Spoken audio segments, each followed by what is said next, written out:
ఆచి చికెన్ మసాలా. నీళ్లు ఉండి కూడా మోటార్లు ఆన్ చేయని కాంగ్రెస్ ప్రభుత్వానికి ఉరిశిక్ష వేసినా తప్పులేదని హరీష్ రావు ఆగ్రహం వ్యక్తం చేశారు.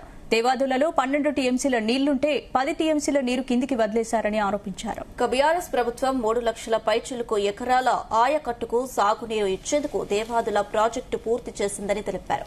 మోటార్లు ఆన్ చేస్తే వరంగల్ జిల్లాకు సాగు తాగునీరు అందుతాయని, కానీ రేవంత్ సర్కార్ మోటార్లు ఎందుకు ఆన్ చేయడం లేదని ప్రశ్నించారు.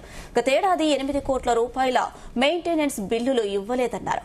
6 నెలల ఎన్లినో ప్రభావం ఉంటుందని శాస్త్రవేత్తలు హెచ్చరించినా ప్రభుత్వం పట్టించుకోకుండా మొద్దు నిద్రపోతుందని విమర్శించారు.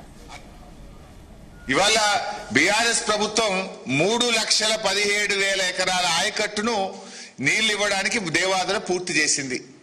కట్కొత్తుతే 3,17,000 ఎకరాలకు వరంగల్ జిల్లాకు సాగునీరు అందుతుంది, వరంగల్ తాగునీరు అందుతుంది.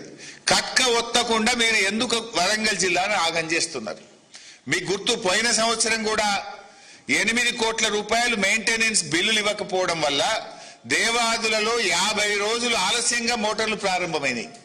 దాంతో 700-800 కోట్ల రూపాయల పంట వరంగల్ జిల్లాలో గత సంవత్సరం ఎండబెట్టింది కాంగ్రెస్ ప్రభుత్వం. అర్ధాంతరంగా మీరు మోటార్లు ఆన్ చేయక 7-8 కోట్ల రూపాయలు విడుదల చేయక 800 కోట్ల రూపాయల పంటను పోయిన సంవత్సరం దేవాదుల కింద ఎండబెట్టింది కాంగ్రెస్. ఈ సంవత్సరం కూడా ఇంత ఎలినినో వస్తుందని శాస్త్రవేత్తలు, ప్రపంచము, భారత ప్రభుత్వం చెప్తుంటే 6 నెలల నుంచి చెప్తుంటే మొద్దు నిద్రపోతున్నారా? మెయింటెనెన్స్ వర్క్స్ చేసుకోరా? ట్రాన్స్ఫార్మర్లు రిపేర్స్ ఉంటే చేసుకోరా? ఎందుకు 10 మోటార్లు నడపడం లేదు? ఇది నేరపూరిత నిర్లక్ష్యం కాదా?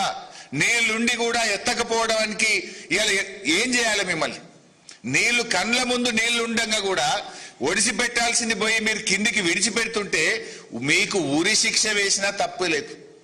ఇది చాలా దుర్మార్గమైనటువంటి పని. ప్రపంచమంతా చుక్క చుక్క ఒడిసి పట్టి నీళ్లను కాపాడుకుంటున్నారు.